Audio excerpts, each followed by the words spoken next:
کاوش مدیا.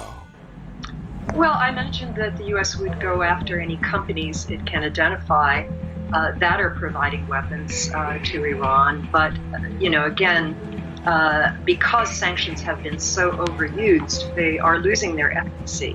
And there are non-dollar means, barter means even, of carrying on these transactions. I also think that Iran made a very important point about the fact that Iran will sell weapons. There are a lot of countries in Africa. For example, even Iraq has bought Iranian ammunition and drones, things like that Iran can market because it has quite a big defense industry that it's built up on its own. But it is true that that Iranian policies have not changed. Look, Iran's defense is not based on what Javad Zarif calls beautiful weapons. It's based on nurturing groups in the region that are like-minded, militias in Lebanon, Syria, Iraq, Yemen that are supporting Iranian goals to kick the United States out of the region. This is where Iran's policy has been successful, at least in Iranian terms, over the last 40 years.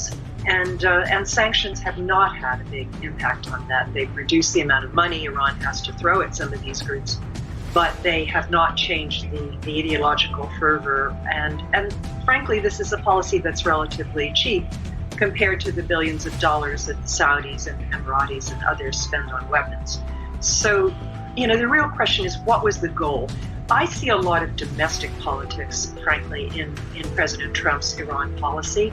I think he pulled out of the JCPOA because some of his supporters wanted him to do that, supporters in the United States. And that was really the main reason for it. There are Christian fundamentalists, there are right-wing Jewish groups that are very supportive of Bibi Netanyahu and Israeli policy. And he's looking at domestic issues, especially in the run-up to his potential re-election or election loss. آنچه در مورد ما میگویند.